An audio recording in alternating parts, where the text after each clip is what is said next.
Die allerheiligste vorm van gebed, aanbidding. Goeiemôre liewe medegelowige. Vandag is dag 20 van ons 21 dae van vas en gebed en ons tyd van verootmoediging is besig om na einde se kant toe te staan en vanoggend vertoef ons by die laaste stasie in die tabernakel en visuele rusplek in gebed en dit is die ark van die verbond. Nou in Eksodus 25 vers 8 het die Here vir Moses gesê, ook moet hulle vir my 'n heiligdom maak dat ek in hulle midde kan woon. Nou die ark van die verbond was 'n houtkus wat gemaak is van akasiëhout.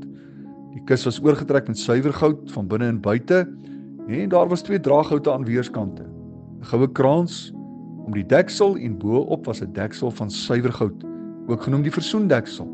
Bo-op die versoendeksel was daar 2 gerubs wat met hulle gesigte na die voorhangsel gekyk het. Binne in die kus was die kliptablette waarop die 10 gebooie geskryf was en daar was 'n goue pot met manna en die staf van Aaron was ook daarin gewees. Die allerheiligste deel waar hierdie ark van die verbond gestaan het, was natuurlik geskei van die res van die tabernakel met 'n groot gordyn wat die voorhangsel genoem is. Die voorhangsel was ongeveer 9 meter hoog. Die gordyn was volgens oorlewering ongeveer 10 cm dik en niemand was in hierdie allerheiligste deel van die tabernakel toegelaat behalwe die hoofpriester wat slegs eenmaal per jaar op die groot versoendag agter die voorhangsel kon ingaan. Op daardie dag het hy dan die bloed van die offerlam, die een wat geslag is ter wille van die sonde van die volk, gesprinkel op die versoendeksel van die ark van die verbond. Dit was natuurlik 'n simboliese handeling wat daarop gedui het dat die bloed die sonde van die volk bedek. Ja, hierdie bloedbedekking was natuurlik 'n direkte heenwysing na die bloed van Jesus wat uiteindelik op Golgotha sou vloei. Die bloed van Jesus, die lam van God, sou egter nie sonde bedek nie, maar die sonde vir altyd weg was. Dit is dan by hierdie stasie in die tabernakel wat aanbiddingsgebede gebid word en dit is ook by hierdie stasie in gebed waar ek en jy vanweë die reinigende werk van die bloed 'n besondere vrymoedigheid geniet.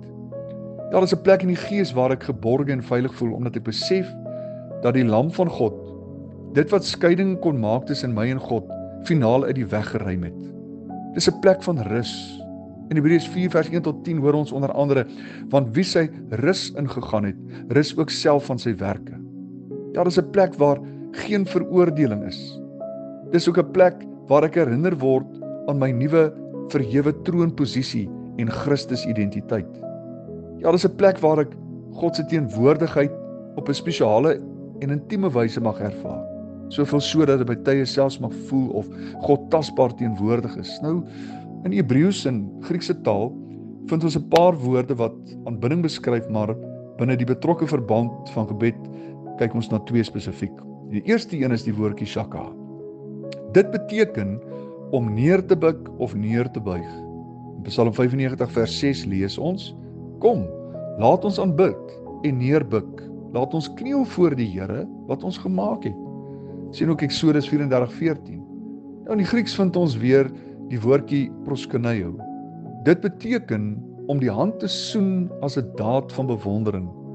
Daar in Lukas 4 vers 8 hoor ons dat Jesus antwoord en vir hom sê, gaan weg agter my Satan, want daar staan geskrywe, die Here jou God moet jy aanbid, proskuneo, en hom alleen dien. Ja, aanbiddingsgebede is dis gebede van bewondering. Dit gee uitdrukking aan 'n hart wat oorloop van bewondering teenoor die Here. Dit gaan gepaard met liefdesverklaringe wat direk gerig is aan God. Uitdinge soos, Vader, ek het U lief. U liefde oorweldig my. Ek bewonder U. U is heilig. U is waardig om aanbid te word. Ja, aanbiddingsgebede is gebede wat direk gerig is tot God. Dit is veral by hierdie stasie in gebed waar ons ook dikwels ervaar dat ons woorde opraak. Jy weet, wanneer ons die besondere teenwoordigheid van die Here in aanbidding beleef, gebeur dit dikwels dat ons harte so deur sy teenwoordigheid oorweldig word, dat dit letterlik voel of ons woorde opraak.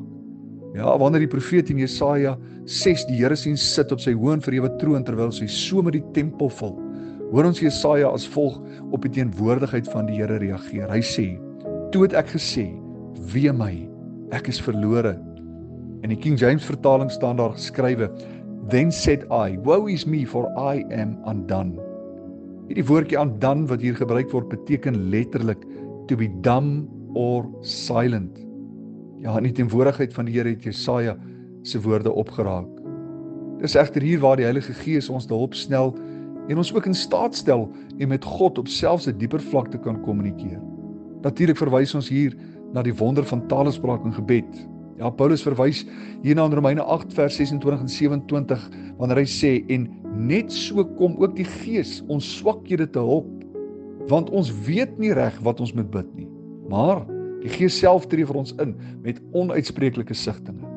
En hy wat die harte deursoek, weet wat die bedoeling van die Gees is, omdat hy ooreenkomstig die wil van God vir die heiliges intree. Ja, wat Paulus hier beskryf is die wonderlike gawe van talespraak wat Christus aan elke gelowige deur die invoering of doping met die Heilige Gees wil gee. Nou, die Bybel leer vir ons baie duidelik dat by bekering kom woon die Heilige Gees in ons harte. Wat daardie gebeurtenis is nog nie die vervulling of dan die doping met die Heilige Gees nie. Wanneer ek en jy egter gedoop word met die Heilige Gees, dan ontsluit God hierdie gawe en verhewe vorm van kommunikasie in ons gees. En dan sê Paulus in 1 Korintiërs 14:14, wanneer ek dan in 'n taal bid, dan bid my gees, maar my verstand is onvrugbaar. Ja, die Heilige Gees werk in eerste my gees en nie my verstand nie. My talespraak is my verstand eintlik 'n toeskouer van wat gebeur. My verstand verstaan nie wat besig is om te gebeur nie. My verstand mag dit selfs kritiseer. Ja, hierdie geestestaal klink baie keer vreemd. En die een wat in 'n taal spreek, weet ook nie wat hulle sê nie, maar God verstaan dit. Want is 'n taal van ons gees. Kom ons sluit die oor en bid ons saam. Ons liefdevolle Hemelvader, is die begeerte van ons harte dat ons in hierdie jaar 2025 deur aanbidding na dieper dimensies van geeslewe sal groei en beweeg, dieper as ooit van tevore. En Here, ons wil U vra dat U ons sal seën met U spesiale teenwoordigheid tydens ons dienste, tydens ons aanbidding, in ons binnekamer, Here, daar waar ons tot U nader in gebed. En Here, dat U ons sal neem van die poorte reg deur die tabernakel tot by daardie plek van intieme en spesiale ontmoeting. Ja, Here, soos wat U woord sê, where we become undone, waar die Gees in sy volkomenheid kan oorneem. En Here, dis die gebed van my hart dat U ons sal help langs hierdie weg. Dankie daarvoor, Here. Ons wil vandag verklaar, ons het U lief en ons waardeer U. En Here, dankie dat U vir ons by hierdie plek ook by die hand kom neem. En langs hierdie weg van gebed ons lei. En ons wil net vandag vir U sê, Here, mag U in alles en deur alles net vereer en verheerlik word. Dankie daarvoor. Ons bid dit in Jesus se naam. Amen.